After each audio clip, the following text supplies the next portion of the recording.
Drake can no longer hide from the truth. Despite what his OVO team and die-hard fans may try to cover up, the shocking reality is that Drake might not have written some of his most personal, iconic songs. That's right. The records that we all thought were deeply personal and raw may have been created by someone else. From leaked reference tracks to the evidence mounting against him, this revelation is enough to turn everything we know about Drake upside down. Is he truly the artist we thought he was, or has he been playing us all along? Stick around, because the truth about Drake's career is more twisted than you can imagine. Before we go any further, don't forget to hit that like button and subscribe. This video is about to reveal the biggest secrets in hip-hop that Drake doesn't want you to know. It all started with the leak of 3 critical reference tracks, and they've created chaos in the hip-hop world. These aren't just any tracks. These are considered some of the most essential lyrical moments in Drake's entire career. We're talking about 5 a.m. in Toronto, 400 p.m. in Calabasas, and Draft Day. If you know Drake, you know these songs are pivotal. They represent his lyrical genius, his personal stories, and his reputation as a top-tier MC. But what if I told you these tracks were never really his? That's right. These so-called legendary songs may have been written by someone else entirely.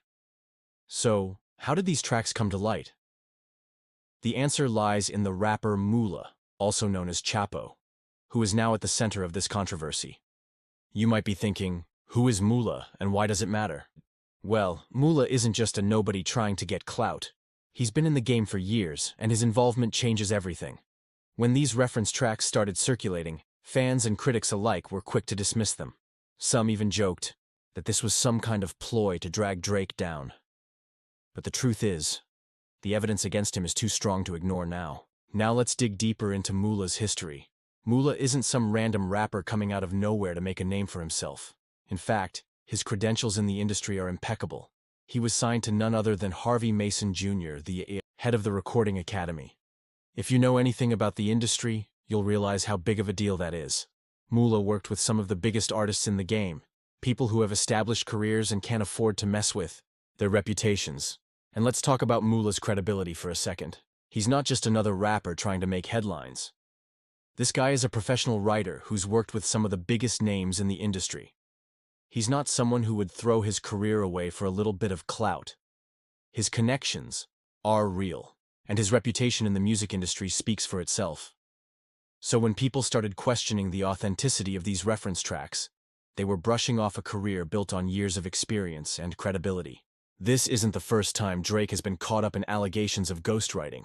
In fact, it's becoming a recurring theme. Remember when Drake got into it with Quentin Miller? The accusations of ghostwriting have been around for years, but this time it's not just a rumor. These leaked tracks provide concrete evidence of what we've all been suspecting for years. And here's the kicker. If it were any other artist, maybe we could dismiss this as hearsay. But with Drake, this is starting to become a pattern. His reputation as a lyricist, his so-called authentic writing, has always been questioned, but now it's hard to ignore the facts. Drake is known for being transparent about his emotions in his lyrics, his struggles, and his personal life. But how much of that is truly his? What if we've been lied to all this time about the music we've been listening to? It's easy to look at a track like 5 a.m. in Toronto and think, wow, this is raw, this is real. But when you find out that someone else might have written that, the whole song takes on a different meaning. What are we really listening to? But wait, there's more. The plot thickens when you realize that Moolah didn't just appear out of nowhere. He has direct ties to Boy Wonder, Drake's frequent collaborator and producer. This relationship adds another layer of credibility to the leaked reference tracks. Boy Wonder has been the architect behind some of Drake's biggest hits, so if Moolah was working with him closely, it's not a stretch to think that these reference tracks are legitimate.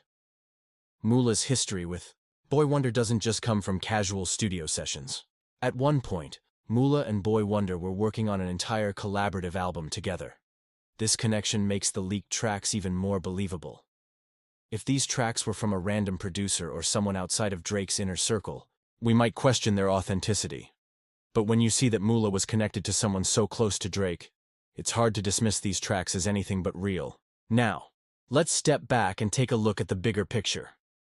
Drake is more than just a rapper. He's a brand.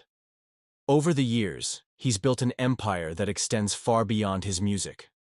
From his OVO brand to his influence in fashion and culture, Drake has created an image that people buy into. But here's the issue. When you look behind the curtain, it starts to seem like Drake's career is more about the brand than the music. His rise to fame wasn't just about his talent. It was about his ability to connect with fans, create memorable moments, and make himself a household name. But what if his music wasn't the driving force behind that rise? What if it was the writers, producers, and collaborators who made Drake into the superstar he is today? This new evidence doesn't just question his authenticity as an artist. It questions the very foundation of his career. Let's compare Drake's situation to another artist, Post Malone. Post has faced similar accusations of using ghostwriters, and his career has thrived despite this. The question is, why is it such a big deal for Drake? It comes down to his image as a lyricist. Unlike Post Malone, Drake has always positioned himself as the real rapper, the one who writes his own bars. But now, with all of this new information coming to light, it's hard to maintain that narrative. The issue here isn't just about using writers, it's about the inconsistency in Drake's work. When we compare his career to other lyricists like Kendrick Lamar or J. Cole, the disparity is obvious. These rappers have always been known for their ability to write their own bars, and their lyrical quality hasn't fluctuated over the years. But with Drake, we see his ability as a writer decline as he moves further into the pop world. This isn't just a coincidence, it's a pattern. So, where does that leave Drake now? His entire career is now being questioned. The music that we thought defined him as a lyricist, his most personal and emotional tracks, are being revealed as products of a team effort, not just his own talent. And while this might not be shocking in the world of pop, hip-hop fans are feeling betrayed. What does this mean for Drake's legacy? Will his music still hold the same weight now that we know the truth? Let me know what you think in the comments below. Do you believe Drake is the real artist he claims to be? Or is he just another example of a manufactured brand? If you made it this far in the video, don't forget to like, subscribe, and turn on notifications. We've got more stories like this coming, and trust me, you won't want to miss it.